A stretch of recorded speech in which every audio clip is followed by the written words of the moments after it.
Hello everyone, my name is Yujiro Taniyama, and I'm the finalist for the US State Department's Democracy Video Challenge. And today, I'd like to make a quick speech about the territorial disputes in Asian waters, especially the Senkaku Islands that lies just 170 kilometers off the coast of Okinawa, Japan. I guess many of you are unfamiliar with this issue, so I want to make it simple and clear by providing you 3 concrete, irrefutable evidences that should lead you to the truth to whom these islands really belongs to. The first evidence comes from People's Daily, which is Chinese Communist Party's, I guess, most influential and prominent newspaper that was established in 1948. The first article I'd like to introduce you is from this newspaper, which was released on the 8th of January, 1953. And in this article, I have it right here with me. The title reads, "People of Ryukyu Islands Fighting Against the U.S. Occupation." That's the title of this article from People's Daily. By the way, ladies and gentlemen, Ryukyu is a chain of Japanese islands that stretch southwest from Kyushu to Taiwan, as you see on this map. And the underlined part of this article goes like this. Ryukyu Islands stretch from southwest from Kyushu to Taiwan, and it consists of 7 islets. They are Senkaku, Sakishima, Daito, Okinawa, Tokara, and Osumi islets. So this article you've just seen from the China's well-known prominent newspaper is a solid, concrete evidence that the Chinese government authorities acknowledged that the Senkaku Islands is part of the Ryukyu Islands. And as I've already told you, Ryukyu Islands is a Japanese territory. By any chance, if you happen to be a US Marine deployed in Okinawa today, probably you've already learned a lesson from your commander-in-chief that the Ryukyu Islands were returned to Japan from the United States back in 1972. And of course, the returned islands includes Okinawa as well as Senkaku. The second evidence I'd like to provide you, ladies and gentlemen, is a map created by the Chinese government authorities back in 1969. And in this map, the Chinese authorities clearly states, I repeat, clearly states these islands as Senkaku, a Japanese name, ladies and gentlemen. You know why? Because Diaoyu, the way Beijing calls the islands today, it didn't even exist back in 1969. It is an artificial name, Diaoyu. The whole world recognized the Senkaku Islands as Senkaku. That's why the Chinese authorities used the term Senkaku in their own official map. I'll show you the map just in a minute, as well as an article from the prestigious American newspaper, the Washington Times, an article on September 15th, 2010. So here it is. In this Washington Times article, it goes like this. The 1969 map produced by the People's Republic of China Map Authority and labeled confidential lists the islands as Senkaku, the Japanese name, and contains a dividing line south of the islands indicating that they fall within Japanese territory. What do you say, ladies and gentlemen? This is 1969. An official map produced by the Chinese government authorities, which says confidential. The Chinese people didn't even know about these namings. The island. The Communist Party tried to hide the truth of the Senkaku Islands, that it belongs to Japan, from its own people. That's the fact, ladies and gentlemen. And lastly, I'd like to provide you with the third and the last concrete evidence. No Chinese, ladies and gentlemen, has ever set their foot upon the Senkaku Islands. They've never lived on those islands.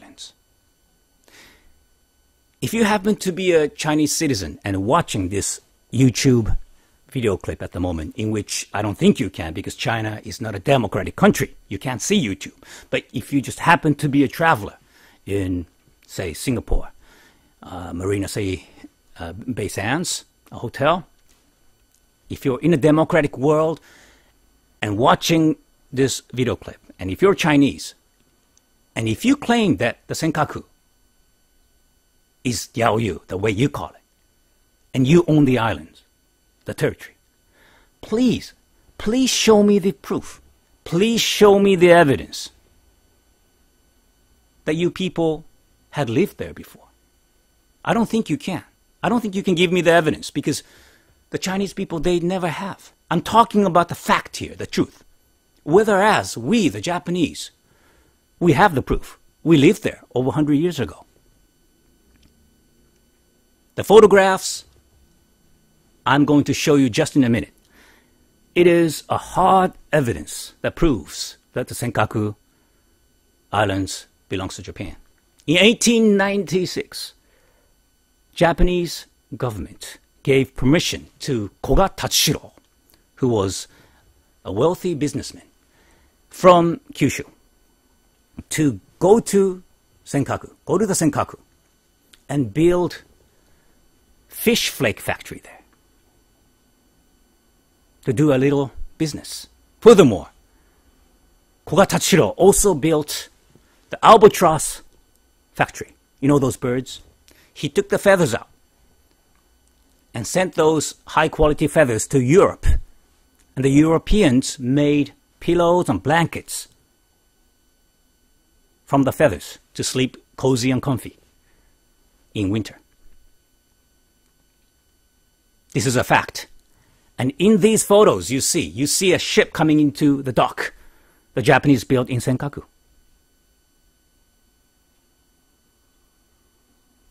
This is a fact, ladies and gentlemen. And at the peak, over 200 Japanese citizens actually lived on this island. There was a community there. And the significant fact I want to point out here is that it was not until 1971 that the Chinese government authorities, they suddenly raised their hand and started claiming sovereignty over Senkaku Islands. Why? Let me tell you why. They claimed sovereignty right after the United Nations Marine Investigation Committee announced that the Senkaku Islands area is potentially oil-rich. So I guess you know what this story is all about now. Democracy is all I'm asking for here, ladies and gentlemen. Because where there is democracy, there's likely to be more truth and faith. Look at the Arab Spring, Egypt, Libya, Tunisia.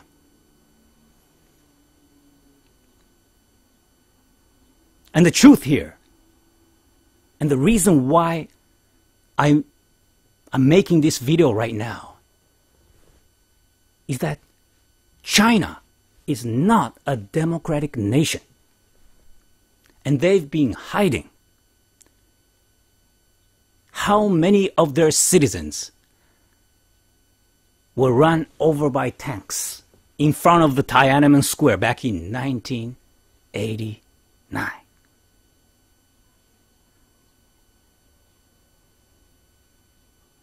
We the Japanese, we're democratic people. We live in a democratic society. And the Philippines, the same. The Filipinos are struggling very hard over the sovereignty of the Spratly Islands when the U.S. troops withdrew from the Philippines in 1992. It was the Chinese that suddenly came over and stole the Spratly Islands by force.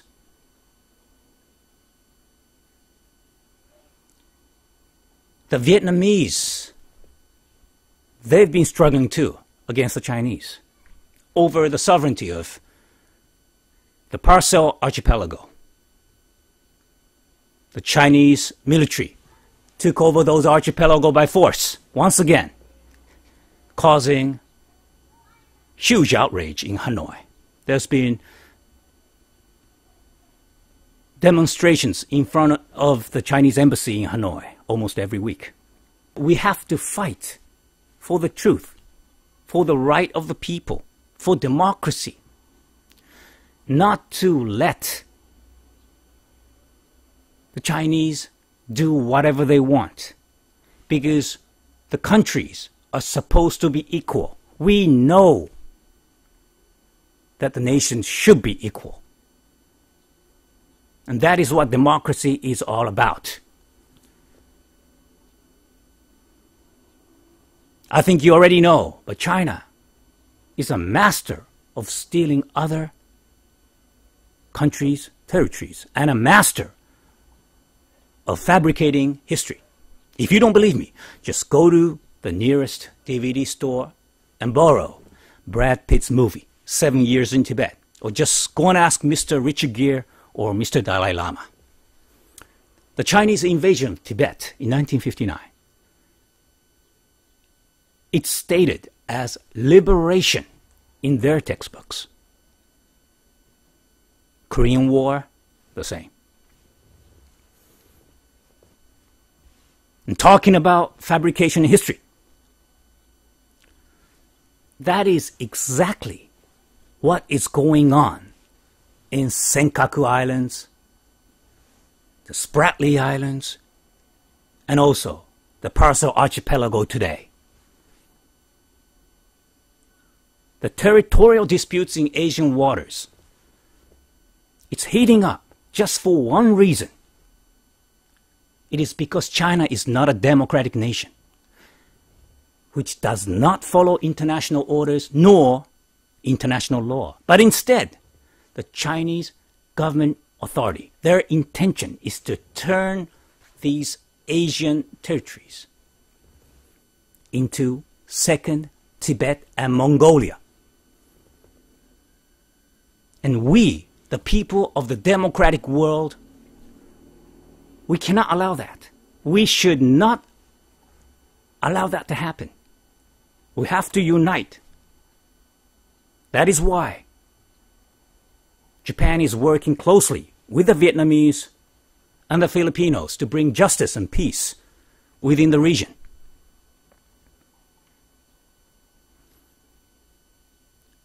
Thank you very much for watching this long video clip. Democracy is what I value, and hopefully what you value as well. Just remember one thing, ladies and gentlemen. Please be careful. Thank you.